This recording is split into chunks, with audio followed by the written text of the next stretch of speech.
ಈಗ ಮೈತ್ರಿ ನ್ಯೂಸ್ ಪತ್ರಿಕೆಯೊಂದಿಗೆ ಪಾವಗಡದ ಮಧ್ಯೆ ಕಾವ್ಯ ಅವರು CM ಸಿದ್ದರಾಮಯ್ಯನವರು ರಾಜೀನಾಮೆ ನೀಡುತ್ತಿರುವ ಬಗ್ಗೆ ಒಂದೆರಡು ಮಾತುಗಳನ್ನ ಮಾತಾಡ್ತಾರೆ. ಮಾತಾಡಿ.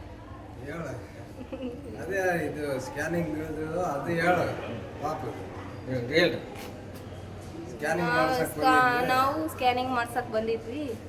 ನಮ್ಮ ಪಾಪು ಹುಷಾರಿರ್ಲಿಲ್ಲ, ಫ್ರೀಯಾಗಿ ಮಾಡ್ಕೊಡ್ತಾ ಇದ್ದಾರೆ. ಎಲ್ಲ ಚೆನ್ನಾಗಿ ನೋಡ್ತಾ ಇದ್ದಾರೆ, ಎಲ್ಲ ಸೌಲಭ್ಯ ಮಾಡ್ಕೊಡ್ತಾ ಇದ್ದಾರೆ. ಈ ಸಿದ್ದರಾಮಯ್ಯರೇ ಇಳಿತಾ ಇದ್ದಾರೆ. ನಿಮಗೆ ಅನ್ನಭಾಗ್ಯ, ಗೃಹಲಕ್ಷ್ಮಿ ಯೋಜನೆ, ಗೃಹ ಜ್ಯೋತಿ ಎಲ್ಲ ಕೊಟ್ಟಿದ್ರು. ಈಗ ಅವ್ರು ರಾಜೀನಾಮೆ ಕೊಡೋದ್ರಿಂದ ನಿಮ್ಗೆ ಏನು ಅನ್ನಿಸ್ತಾ ಇದೆ? ನಮ್ಗೆ ಅವರೇ ಇದ್ದಿದ್ರೆ ಚೆನ್ನಾಗಿರೋದು ಅನ್ನಿಸ್ತಾ ಇತ್ತು. ಹೌದಾ?